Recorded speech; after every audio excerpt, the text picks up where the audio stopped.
ẹ̀yà nìṣó. Ìfi ẹnu àbùkù kan ilẹ̀ Yorùbá àti ohun tí Yorùbá gbàgbọ́ burú jáì.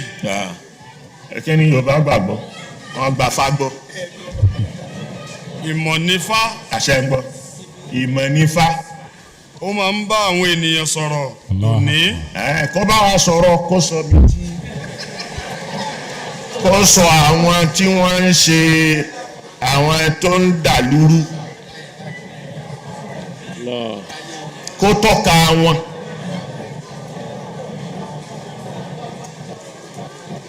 Kó bá wa sọ̀rọ̀ bí wọn náà ló sì ń bá sọ̀rọ̀ ni tí máa bẹ́ẹ̀ sọ̀rọ̀ sọ bọ́ta. Ṣé Ifá ló sọ pé èyí tó kàn fún Yorùbá ni pé ẹ pín o.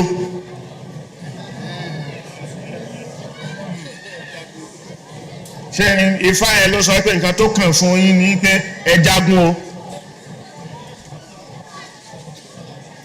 Èmi ọbẹ̀ sọ̀rọ̀ ọ̀tọ̀ lọ́rọ̀ kí n ká lọ bẹ̀yìn odidi ọ̀nà kan ni tí a ṣe pé tí àwọn bá gbé subject topic yẹn kalẹ̀ odidi nǹkan tí yẹn fẹ́ treat ni lọ́tọ̀ tí ò ń ṣe kìíní mímọ̀ sí ni wọ́n fi treat yẹ. Gbàgbé yẹn.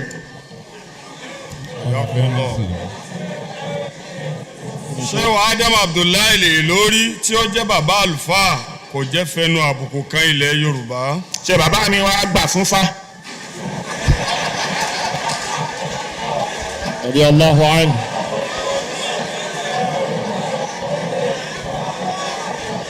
Ṣé Ifá tí mo fẹnu kan tí mo ní Ifá ò mọ geography yẹn bàbá mi sọ yí pé Ifá mọ geography àbó sọ yí pé òkè ẹ máa dá Fá o.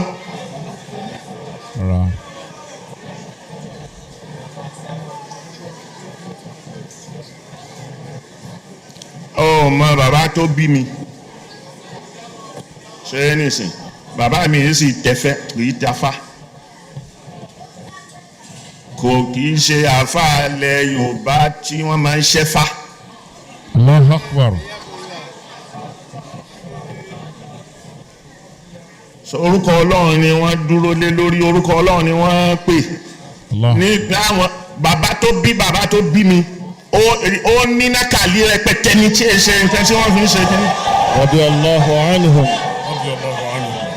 Radiyallahu anhum. Bàbá kékeré sì kú ń bẹ̀ tẹ́tẹ́tẹ́ lọ bí wọ́n léèrè.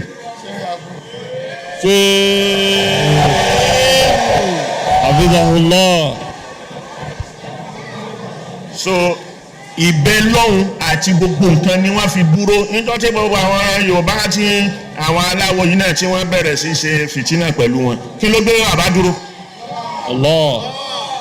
Orúkọ Ọlọ́run ni Al-Qur'ani ni. Allahu Akbar. Talẹ́ni tó ń bá yín kẹgbẹ́ nù fáyẹn tẹ́ ẹ̀ ní bàtì ẹ̀ jẹ́gbẹ̀yìn. Allahu Akbar. Ẹni bá sì ti mú nǹkan mí papọ̀ mọ́ Ọlọ́run kò lè látúbọ̀ tán. Allahu Akbar. Èyí tó dájú nìyẹn.